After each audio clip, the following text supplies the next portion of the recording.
The Return of Sherlock Holmes by Sir Arthur Conan Doyle. The Adventure of the Solitary Cyclist. From the years 1894 to 1901 inclusive, Mr. Sherlock Holmes was a very busy man. It is safe to say that there was no public case of any difficulty in which he was not consulted during those 8 years, and there were hundreds of private cases, some of them of the most intricate and extraordinary character, in which he played a prominent part. Many startling successes and a few unavoidable failures were the outcome of this long period of continuous work.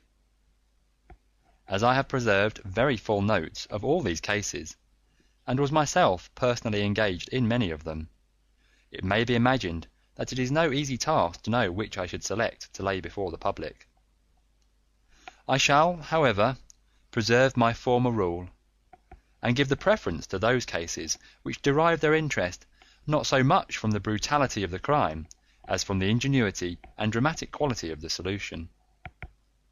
For this reason I will now lay before the reader the facts connected with Miss Violet Smith, the solitary cyclist of Charlington, and the curious sequel of our investigation, which culminated in unexpected tragedy. It is true that the circumstance did not admit of any striking illustration of those powers for which my friend was famous, but there were some points about the case which made it stand out in those long records of crime from which I gather the material for these little narratives. On referring to my notebook for the year 1895, I find that it was upon Saturday the 23rd of April that we first heard of Miss Violet Smith. Her visit was, I remember, extremely unwelcome to Holmes, for he was immersed at the moment in a very abstruse and complicated problem concerning the peculiar persecution to which John Vincent Harden, the well-known tobacco millionaire, had been subjected. My friend, who loved above all things precision and concentration of thought, resented anything which distracted his attention from the matter in hand, and yet, without a harshness which was foreign to his nature, it was impossible to refuse to listen to the story of the young and beautiful woman, tall, graceful, and queenly, who presented herself at Baker Street late in the evening and implored his assistance and advice. It was vain to urge that his time was already fully occupied, for the young lady had come with the determination to tell her story, and it was evident that nothing short of force could get her out of the room until she had done so. With a resigned air and a somewhat weary smile, Holmes begged the beautiful intruder to take a seat, and to inform us what it was that was troubling her. "At least it cannot be your health," said he, as his keen eyes darted over her. "So ardent a bicyclist must be full of energy." She glanced down in surprise at her own feet, and I observed the slight roughening of the side of the sole caused by the friction of the edge of the pedal. "Yes, I bicycle a good deal, Mr. Holmes, and that has something to do with my visit to you today." My friend took the lady's ungloved hand and examined it with as close an attention and as little sentiment as a scientist would show to a specimen. "You will excuse me, I am sure. It is my business," said he, as he dropped it. "I nearly fell into the error of supposing that you were typewriting. Of course it is obvious that it is music. You observe the spatulate finger ends, Watson, which is common to both professions. There is a spirituality about the face, however," she gently turned it towards the light, "which the typewriter does not generate. This lady is a musician." "Yes, Mr. Holmes, I teach music." "In the country, I presume, from your complexion?" "Yes, sir, near Farnham, on the borders of Surrey." "A beautiful neighbourhood, and full of the most interesting associations. You remember, Watson, that it was near there that we took Archie Stamford, the forger. Now, Miss Violet, what has happened to you near Farnham, on the borders of Surrey?" The young lady, with great clearness and composure, made the following curious statement. My father is dead, Mr. Holmes. He was James Smith, who conducted the orchestra at the old Imperial Theatre. My mother and I were left without a relation in the world except one uncle, Ralph Smith, who went to Africa 25 years ago, and we have never had a word from him since. When father died, we were left very poor, but one day we were told that there was an advertisement in the Times inquiring for our whereabouts. You can imagine how excited we were, for we thought that someone had left us a fortune. We went at once to the lawyer, whose name was given in the paper. There we met two gentlemen, Mr. Carruthers and Mr. Woodley, who were home on a visit from South Africa. They said that my uncle was a friend of theirs, that he had died some months before in great poverty in Johannesburg, and that he had asked them with his last breath to hunt up his relations and see that they were in no want. It seemed strange to us that Uncle Ralph, who took no notice of us when he was alive, should be so careful to look after us when he was dead. But Mr. Carruthers explained that the reason was that my uncle had just heard of the death of his brother, and so felt responsible for our fate. "Excuse me," said Holmes, "when was this interview?" "Last December, 4 months ago." "Pray proceed." Mr. Woodley seemed to me to be a most odious person. He was ever making eyes at me, a coarse, puffy-faced, red-moustached young man, with his hair plastered down on each side of his forehead. I thought that he was perfectly hateful, and I was sure that Cyril would not wish me to know such a person. "Oh, Cyril is his name," said Holmes, smiling. The young lady blushed and laughed. "Yes, Mr. Holmes, Cyril Morton, an electrical engineer, and we hope to be married at the end of the summer. Dear me, how did I get talking about him? What I wished to say was that Mr. Woodley was perfectly odious, but that Mr. Carruthers, who was a much older man, was more agreeable. He was a dark, sallow, clean-shaven, silent person, but he had a polite manners and a pleasant smile. He inquired how we were left, and on finding that we were very poor, he suggested that I should come and teach music to his only daughter, aged 10. I said that I did not like to leave my mother, on which he suggested that I should go home to her every week-end, and he offered me 100 a year, which was certainly splendid pay. So I ended by accepting, and I went down to Chiltern Grange, about 6 miles from Farnham. Mr. Carruthers was a widower, but he had engaged a lady housekeeper, a very respectable elderly person called Mrs. Dixon, to look after his establishment. The child was a dear, and everything promised well. Mr. Carruthers was very kind and very musical, and we had most pleasant evenings together. Every week-end I went home to my mother in town.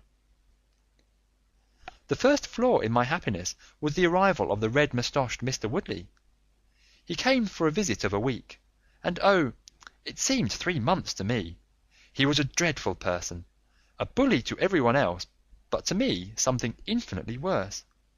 He made odious love to me, boasted of his wealth, said that if I married him I could have the finest diamonds in London, and finally, when I had nothing to do with him, he seized me in his arms one day after dinner.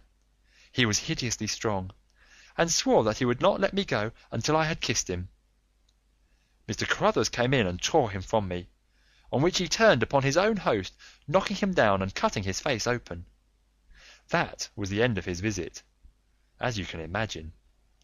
Mr. Carruthers apologized to me next day, and assured me that I should never be exposed to such an insult again. I have not seen Mr. Woodley since. And now, Mr. Holmes, I come at last to the special thing which has caused me to ask your advice today. You must know that every Saturday forenoon I ride on my bicycle to Farnham Station, in order to get the 12:22 to town. The road from Chiltern Grange is a lonely one, and at one spot it is particularly so, for it lies for over a mile between Charlington Heath upon one side, and the woods which lie round Charlington Hall upon the other. You could not find a more lonely tract of road anywhere, and it is quite rare to meet so much as a cart or a peasant until you reach the high road near Crooksbury Hill. 2 weeks ago I was passing this place when I chanced to look back over my shoulder, and about 200 yards behind me I saw a man, also on a bicycle. He seemed to be a middle-aged man, with a short dark beard. I looked back before I reached Farnham, but the man was gone, so I thought no more about it. But you can imagine how surprised I was, Mr. Holmes, when on my return on the Monday I saw the same man on the same stretch of road. My astonishment was increased when the incident occurred again, exactly as before, on the following Saturday and Monday. He always kept his distance, and did not molest me in any way, but still it certainly was very odd. I mentioned it to Mr. Carruthers, who seemed interested in what I said, and told me that he had ordered a horse and trap, so that in future I should not pass over these lonely roads without some companion. The horse and trap were to have come this week, but for some reason they were not delivered, and again I had to cycle to the station.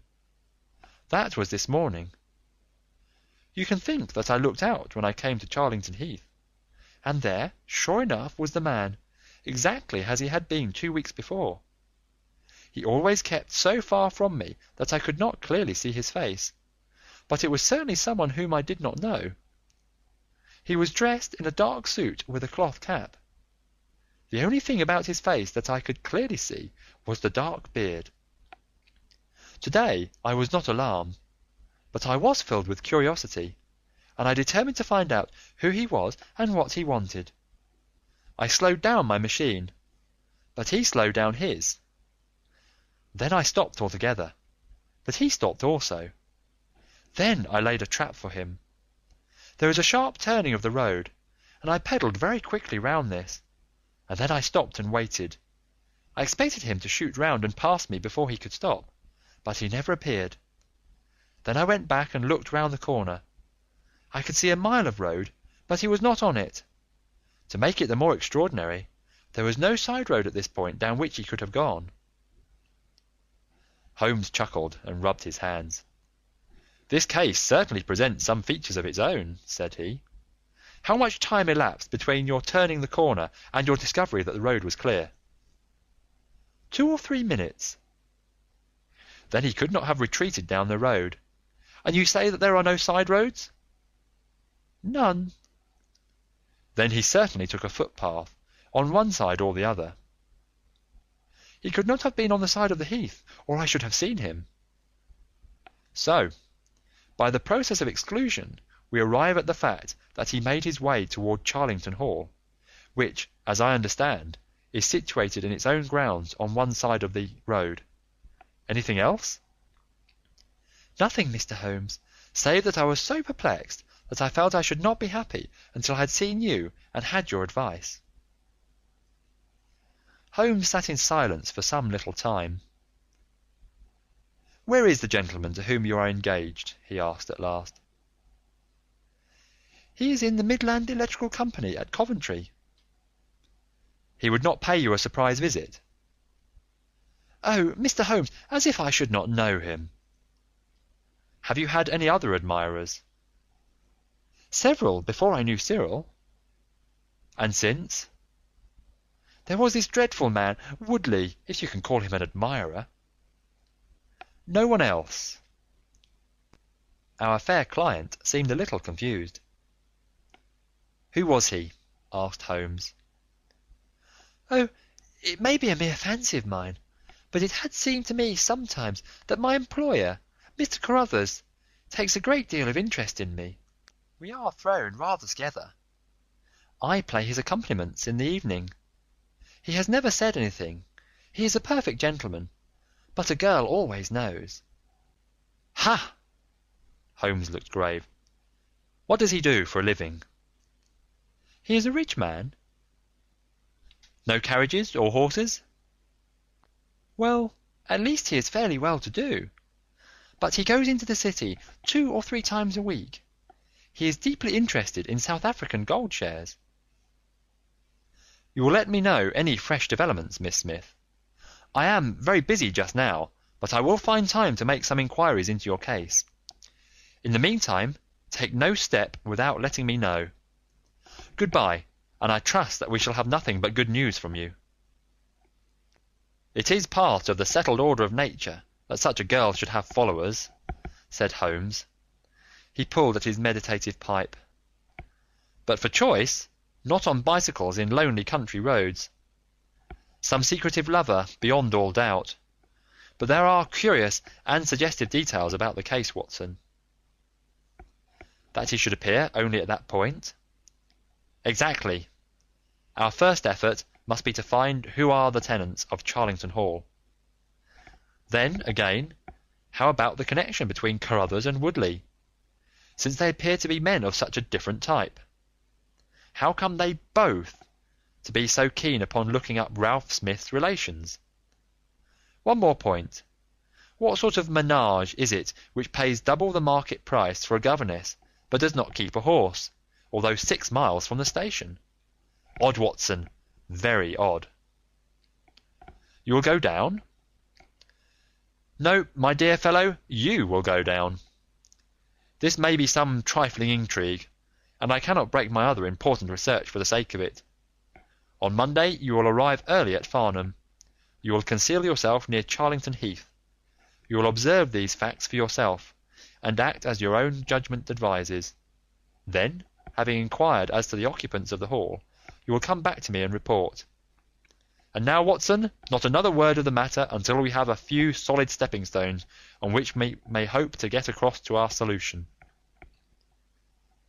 We had ascertained from the lady that she went down upon the Monday by the train which leaves Waterloo at 9:50, so I started early and caught the 9:13. At Farnham Station I had no difficulty in being directed to Charlington Heath.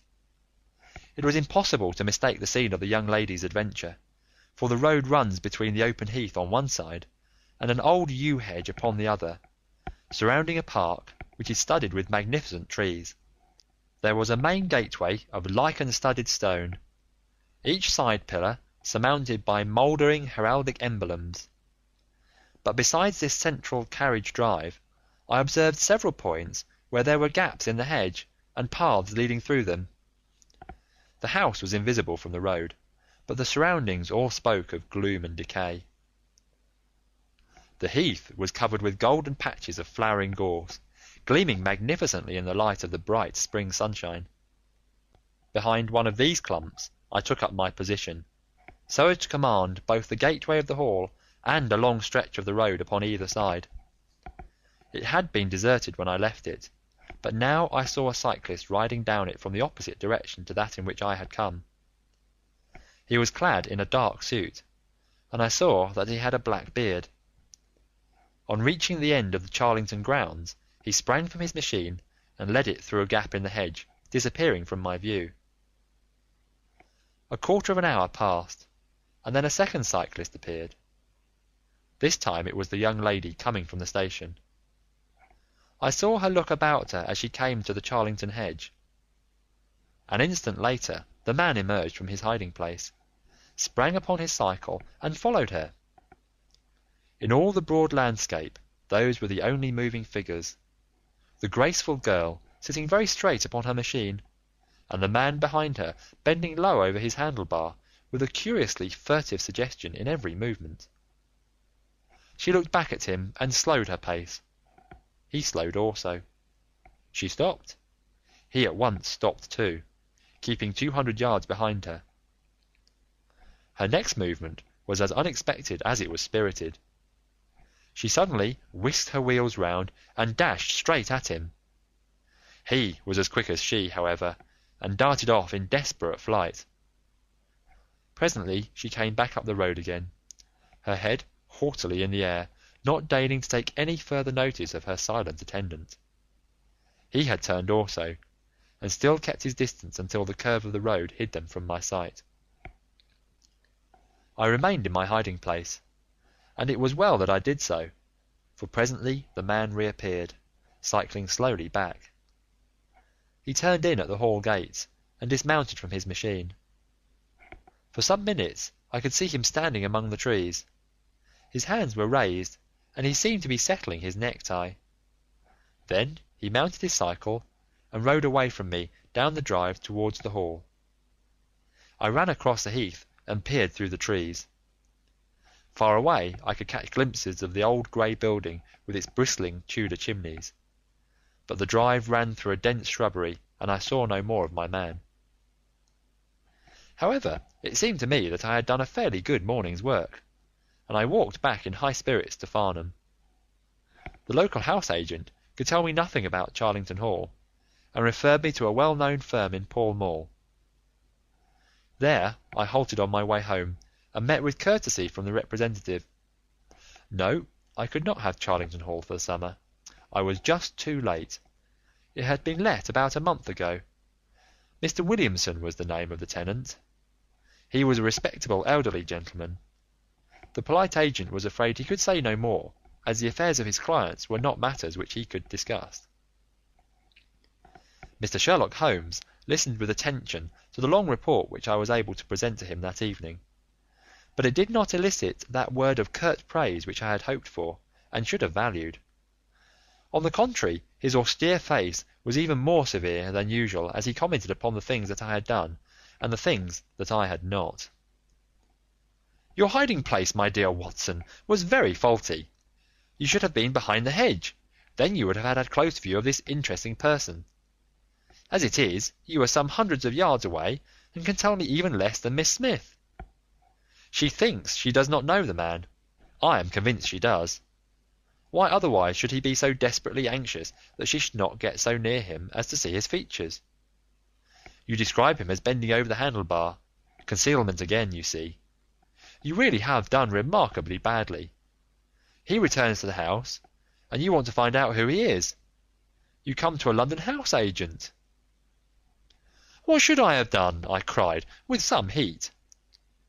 "Gone to the nearest public house. That is the centre of country gossip. They would have told you every name from the master to the scullery maid. Williamson? It conveys nothing to my mind. If he is an elderly man, he is not this active cyclist who sprints away from that young lady's athletic pursuit. What have we gained by your expedition? The knowledge that the girl's story is true? I never doubted it. That there is a connection between the cyclist and the Hall? I never doubted that either. That the Hall is tenanted by Williamson? Who's the better for that? Well, well, my dear sir, don't look so depressed. We can do little more until next Saturday, and in the meantime I may make 1 or 2 inquiries myself." Next morning we had a note from Miss Smith, recounting shortly and accurately the very incidents which I had seen, but the pith of the letter lay in the postscript. "I am sure that you will respect my confidence, Mr. Holmes, when I tell you that my place here has become difficult, owing to the fact that my employer has proposed marriage to me. I am convinced that his feelings are most deep and most honourable. At the same time, my promise is of course given. He took my refusal very seriously, but also very gently. You can understand, however, that the situation is a little strained." "Our young friend seems to be getting into deep waters," said Holmes thoughtfully, as he finished the letter. "The case certainly presents more features of interest and more possibility of development than I had originally thought. I should be none the worse for a quiet, peaceful day in the country, and I am inclined to run down this afternoon and test 1 or 2 theories which I have formed." Holmes's quiet day in the country had a singular termination, for he arrived at Baker Street late in the evening, with a cut lip and a discoloured lump upon his forehead, besides a general air of dissipation which would have made his own person the fitting object of a Scotland Yard investigation. He was immensely tickled by his own adventures, and laughed heartily as he recounted them. "I get so little active exercise that it is always a treat," said he. "You are aware that I have some proficiency in the good old British sport of boxing. Occasionally it is of service.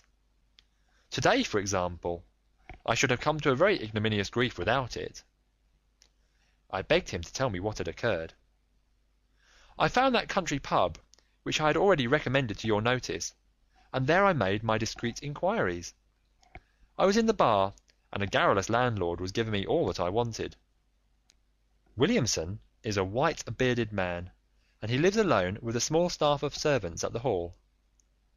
There is some rumour that he is or has been a clergyman, but 1 or 2 incidents of his short residence at the Hall struck me as peculiarly unecclesiastical. I have already made some inquiries at a clerical agency, and they tell me that there was a man of that name in orders, whose career has been a singularly dark one. The landlord further informed me that there are usually week-end visitors, a warm lot, sir, at the Hall, and especially one gentleman with a red moustache, Mr. Woodley by name, who was always there. We had got as far as this, when who should walk in but the gentleman himself, who had been drinking his beer in the tap-room, and had heard the whole conversation. Who was I? What did I want? What did I mean by asking questions? He had a fine flow of language, and his adjectives were very vigorous. He ended a string of abuse by a vicious backhander, which I failed to entirely avoid. The next few minutes were delicious. It was a straight left against a slogging ruffian. I emerged as you see me. Mr. Woodley went home in a cart. So ended my country trip, and it must be confessed that, however enjoyable, my day on the Surrey border has not been much more profitable than your own. The Thursday brought us another letter from our client. "You will not be surprised, Mr. Holmes," said she, "to hear that I am leaving Mr. Carruthers' employment. Even the high pay cannot reconcile me to the discomforts of my situation. On Saturday I come up to town, and I do not intend to return. Mr. Carruthers has got a trap, and so the dangers of the lonely road, if there ever were any dangers, are now over. As to the special cause of my leaving, it is not merely the strange situation with Mr. Carruthers, but it is the reappearance of that odious man, Mr. Woodley. He was always hideous, but he looks more awful than ever now, for he appears to have had an accident, and he is much disfigured. I saw him out of the window, but I am glad to say I did not meet him. He had a long talk with Mr. Carruthers, who seemed much excited afterwards. Woodley must be staying in the neighbourhood, for he did not sleep here, and yet I caught a glimpse of him again this morning, slinking about in the shrubbery. I would sooner have had a savage wild animal loose about the place. I loathe and fear him more than I can say. How can Mr. Carruthers endure such a creature for a moment? However, all my troubles will be over on Saturday." "So I trust, Watson, so I trust," said Holmes gravely. "There is some deep intrigue going on round that little woman, and it is our duty to see that no one molests her upon that last journey. I think, Watson, that we must spare time to run down together on Saturday morning, and make sure that this curious and inclusive investigation has no untoward ending." I confess that I had not, up to now, taken a very serious view of the case, which had seemed to me rather grotesque and bizarre than dangerous. That a man should lie in wait for and follow a very handsome woman is no unheard of thing, and if he has so little audacity that he not only dared not address her, but even fled from her approach, he was not a very formidable assailant. The ruffian Woodley was a very different person, but except on one occasion he had not molested our client, and now he visited the house of Carruthers without intruding upon her presence.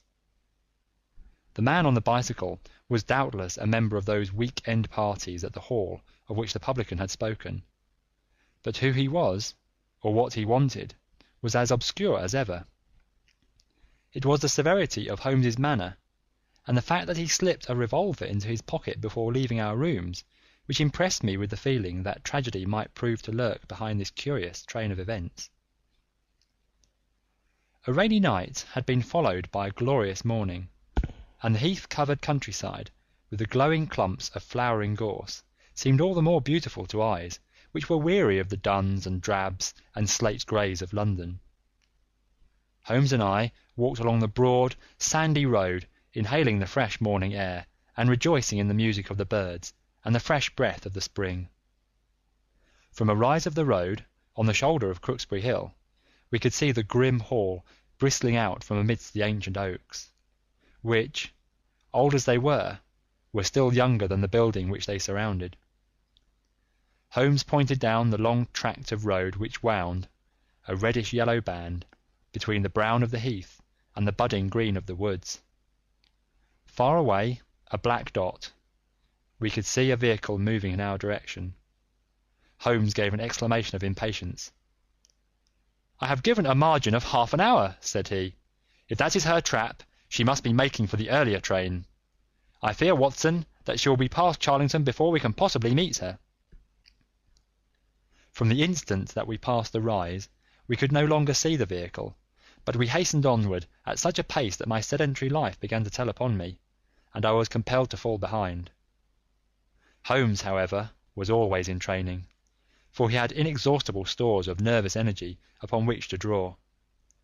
His springy step never slowed, until suddenly, when he was 100 yards in front of me, he halted, and I saw him throw up his hands with a gesture of grief and despair. At the same instant an empty dog-cart, the horse cantering, the reins trailing, appeared round the curve of the road and rattled swiftly towards us.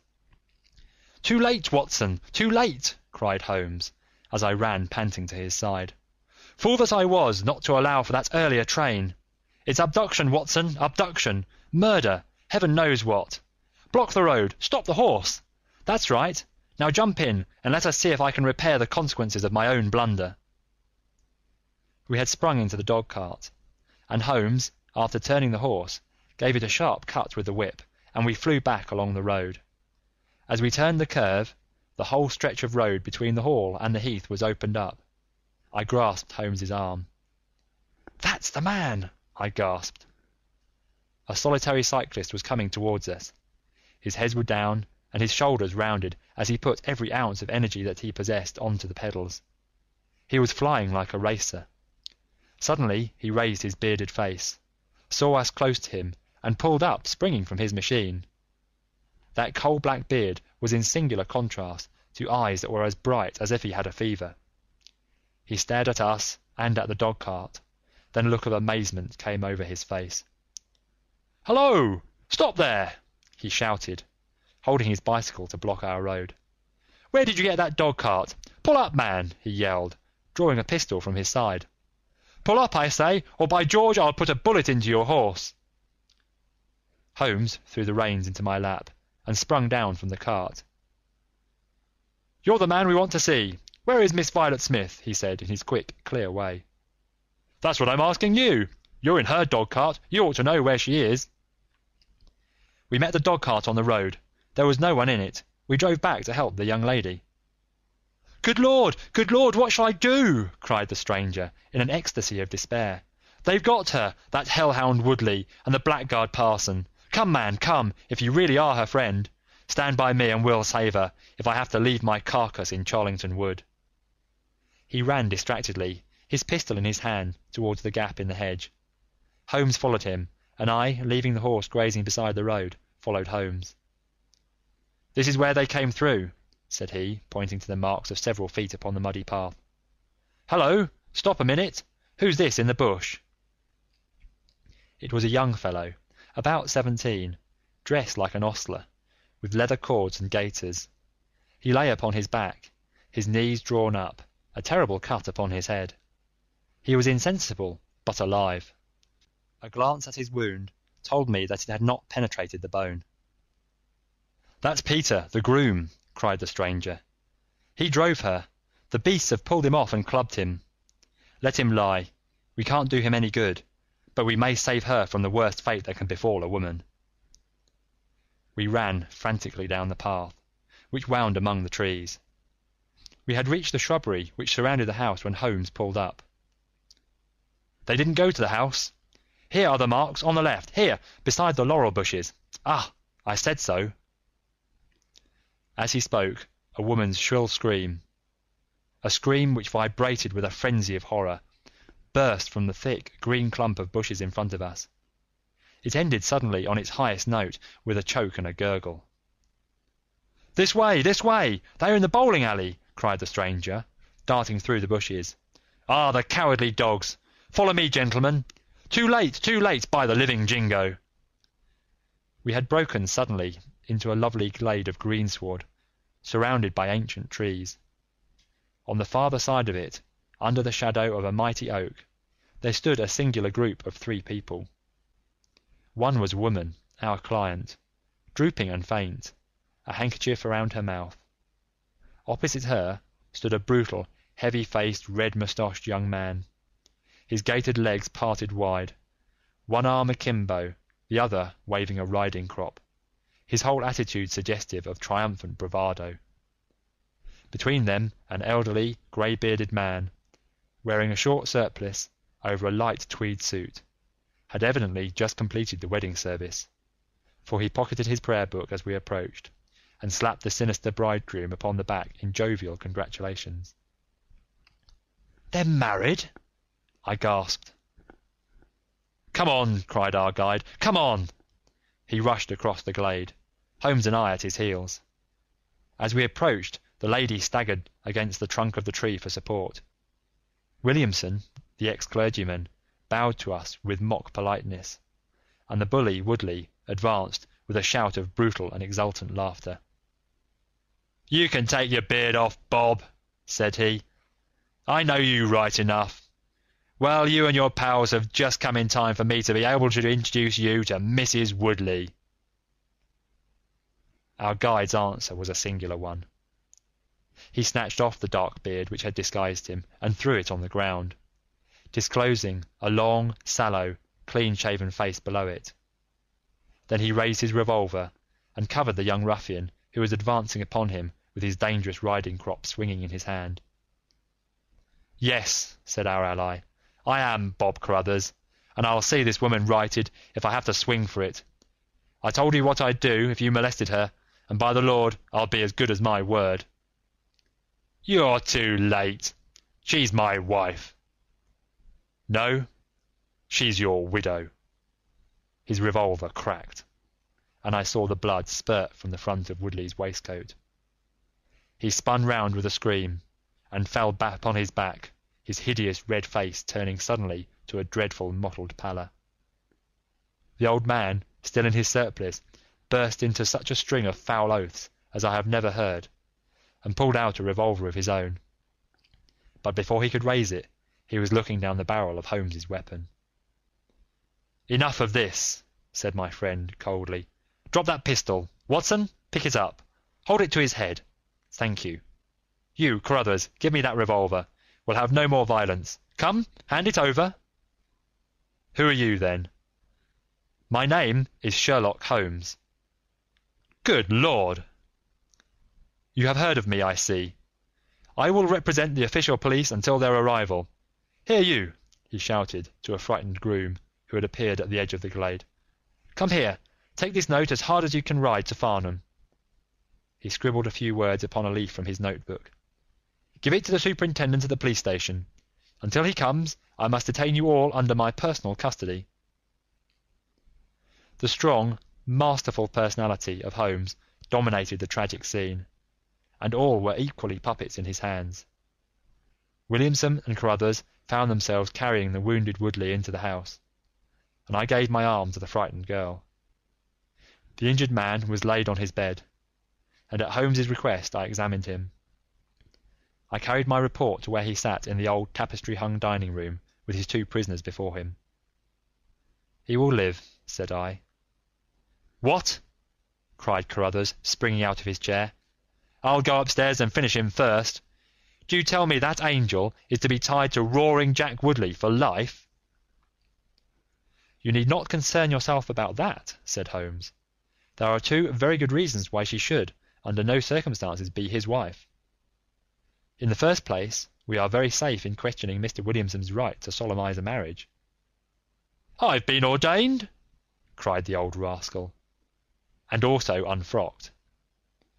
"Once a clergyman, always a clergyman."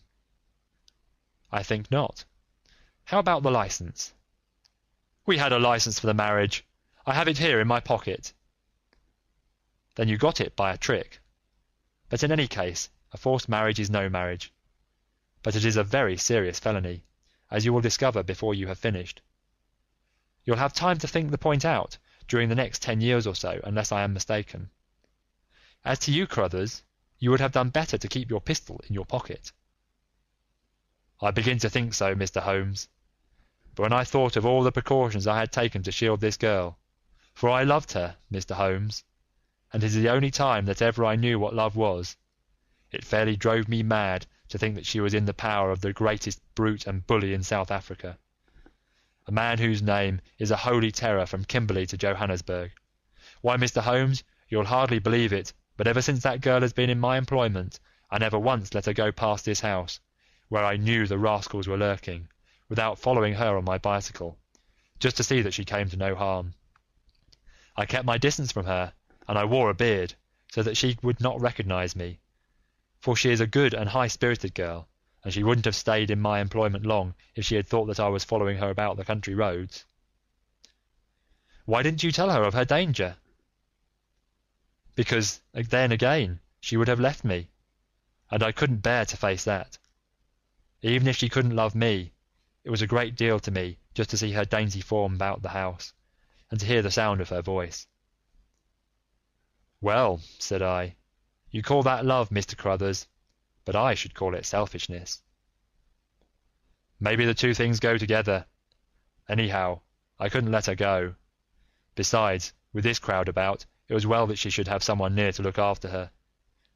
Then, when the cable came, I knew they were bound to make a move. What cable? Carruthers took a telegram from his pocket. That's it, said he. It was short and concise. The old man is dead. Hum, said Holmes. I think I see how things worked, and I can understand how this message would, as you say, bring them to a head. But while you wait, you might tell me what you can. The old reprobate with the surplice burst into a volley of bad language. By heavens, said he, if you squeal on us, Bob Carruthers, I'll serve you as you served Jack Woodley. You can bleat about the girl to your heart's content, but that's your own affair. But if you round on your pals to this plain-clothes copper, it'll be the worst day's work that you ever did. Your reverence need not be excited, said Holmes, lighting a cigarette. The case is clear enough against you, and all I ask is a few details for my private curiosity. However, if there's any difficulty in your telling me, I'll do the talking, and then you will see how far you have a chance of holding back your secrets. In the first place, 3 of you came from South Africa on this game. You, Williamson, you, Carruthers, and Woodley. Lie number 1, said the old man. I never saw either of them until 2 months ago, and I have never been in Africa in my life, so you can put that in your pipe and smoke it, Mr. Busybody Holmes. What he says is true, said Carruthers. Well, well, 2 of you came over. His reverence is our own home-made article. You had known Ralph Smith in South Africa. You had reason to believe he would not live long. You found out that his niece would inherit his fortune. How's that, eh? Carruthers nodded, and Williamson swore. She was next of kin, no doubt, and you were aware that the old fellow would make no will. Couldn't read or write, said Carruthers. So, you came over, the 2 of you, and hunted up the girl. The idea was that one of you was to marry her, and the other have a share of the plunder. For some reason, Woodley was chosen as the husband. Why was that? We played cards for her on the voyage. He won. I see. You got the lady into your service, and there Woodley was to do the courting. She recognised the drunken brute that he was, and would have nothing to do with him. Meanwhile, your arrangement was rather upset by the fact that you had yourself fallen in love with the lady. You could no longer bear the idea of this ruffian owning her. No, by George, I couldn't. There was a quarrel between you. He left you in a rage, and began to make his own plans independently of you. It strikes me, Williamson, there isn't very much that we can tell this gentleman, cried Carruthers with a bitter laugh. Yes, we quarrelled, and he knocked me down. I'm level with him on that, anyhow. Then I lost sight of him. That was when he picked up with this outcast padre here. I found that they had set up housekeeping together at this place on the line that she had to pass for the station. I kept my eye on her after that, for I knew there was some devilry in the wind. I saw them from time to time, for I was anxious to know what they were after. 2 days ago, Woodley came up to my house with this cable, which showed that Ralph Smith was dead. He asked me if I would stand by the bargain. I said I would not. He asked me if I would marry the girl myself and give him a share. I said I would willingly do so, but that she would not have me. He said, "Let us get her married first, and after a week or two she may see things a bit different." I said I would have nothing to do with violence, so he went off cursing like the foul-mouthed blackguard that he was, and swearing that he would have her yet. She was leaving me this week-end, and I had got a trap to take her to the station, but I was so uneasy in my mind that I followed her on my bicycle. She had got a start, however, and before I could catch her, the mischief was done. The first thing I knew about it was when I saw you two gentlemen driving back in her dog-cart." Holmes rose and tossed the end of his cigarette into the grate. "I have been very obtuse, Watson," said he. "When in your report you said that you had seen the cyclist, as you thought, arrange his necktie in the shrubbery, that alone should have told me all. However, we may congratulate ourselves upon a curious and in some respects a unique case. I perceive 3 of the county constabulary in the drive, and I am glad to see that the little ostler is able to keep pace with them, so it is likely that neither he nor the interesting bridegroom will be permanently damaged by their morning's adventures. I think, Watson, that in your medical capacity you might wait upon Miss Smith and tell her that if she is sufficiently recovered, we shall be happy to escort her to her mother's house. If she is not quite convalescent, you will find that a hint that we were about to telegraph to a young electrician in the Midlands would probably complete the cure. As to you, Mr. Carruthers, I think that you have done what you could to make amends for your share in an evil plot. There is my card, sir, and if my evidence can be of help in your trial, it shall be at your disposal." In the whirl of our incessant activity, it has often been difficult for me, as the reader has probably observed, to round off my narratives, and to give those final details which the curious might expect. Each case has been the prelude to another, and the crisis once over, the actors have passed for ever out of our busy lives. I find, however, a short note at the end of my manuscript dealing with this case, in which I have put upon record that Miss Violet Smith did indeed inherit a large fortune, and that she is now the wife of Cyril Morton, the senior partner of Morton and Kennedy, the famous Westminster electricians. Williamson and Woodley were both tried for abduction and assault, the former getting 7 years, the latter 10. Of the fate of Carruthers I have no record, but I am sure that his assault was not viewed very gravely by the court, since Woodley had the reputation of being a most dangerous ruffian, and I think that a few months were sufficient to satisfy the demands of justice. End of The Adventure of the Solitary Cyclist by Sir Arthur Conan Doyle.